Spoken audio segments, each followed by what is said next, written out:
new details out of Busha about the Russian death lists. A couple hiding in an attic as soldiers went house to house searching for them. Their names, apparently, were on a list. Out front now, Paul Ronsheimer, deputy editor of Bild, who spoke to the couple and broke this story. So, Paul, let me just start with a basic question. Why were this couple's names apparently on the list?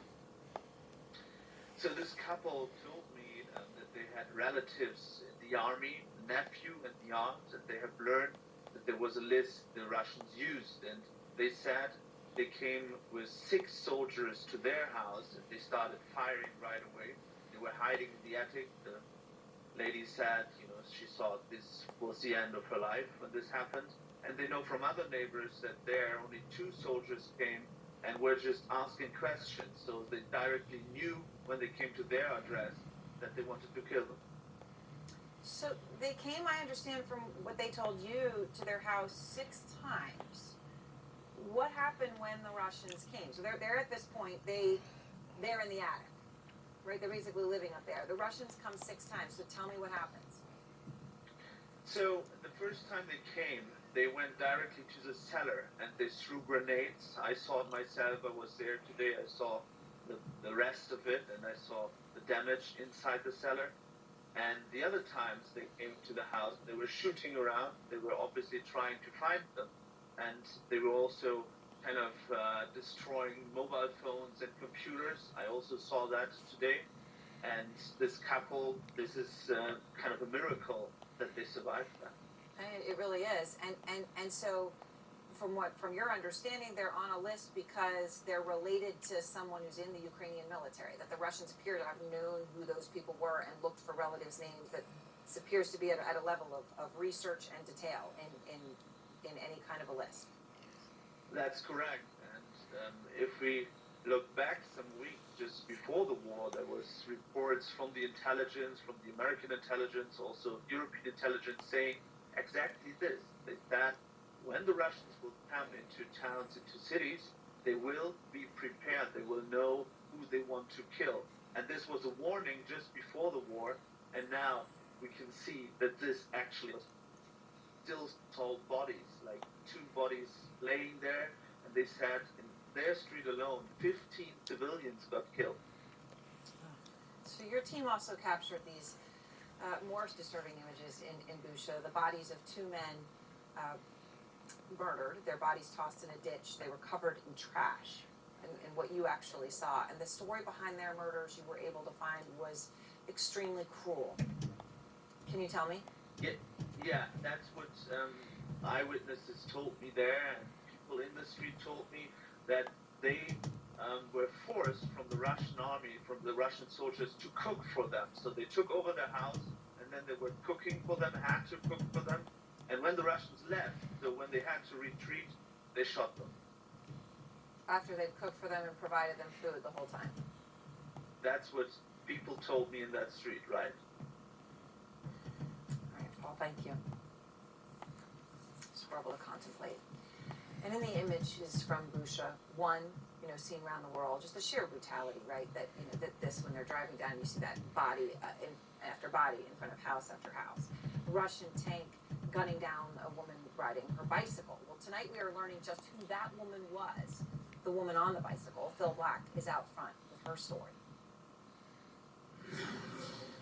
Irina Filkina in a happier time before the Russians came. It's likely this video shows Irina after the invasion in early March, just moments before her death. She's seen cycling through Bucha, heading towards a large number of Russian vehicles. As she approaches a corner, she dismounts. One of the vehicles fires. She moves around the corner, out of sight, and it fires again and again, at least 5 more times. Then, a large muzzle flash from a second concealed vehicle. Moments later, smoke rises from near that corner. A different video, geolocated by CNN to the same corner, shows a dead woman on the ground next to a bike. Other images of that body clearly show her hand and her distinctive nails. The woman who only recently taught Irina how to apply makeup recognized them instantly. draw art on her finger because she started to love herself. This woman was incredible.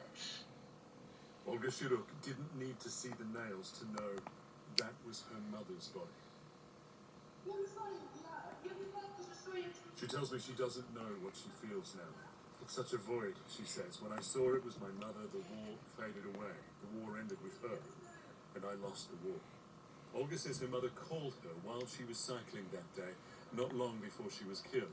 She'd been sheltering at her workplace and decided to go home because she thought it would be safer. Tell us about your mother. How would you like the world to know her? She says Irina had a hard life, overcoming obstacles, only really starting to live in the last 2 years. But she could do the impossible and inspired others to believe they could too. Elsewhere in Bucha, someone recorded the moment 3 men were found, all face down in a yard, all shot in the head. This video is how Olga Goroviluk found out her son Roman and son-in-law Sergei had been killed. She says, I don't want to live anymore. The grief. I cry day and night. I don't know how to live. Images from Bucha have taught the world undeniable truths about the brutality of Russia's invasion. For some, that knowledge is deeply personal and impossibly painful. These are just 2 families directly impacted by the atrocities committed in Bucha. They want the world to know and understand what happened there. But they also want those they've lost to be remembered for who they were, not just as victims or brutalized bodies left behind in Russia's retreat. Erin. The human beings, the real humans. Thank you so much.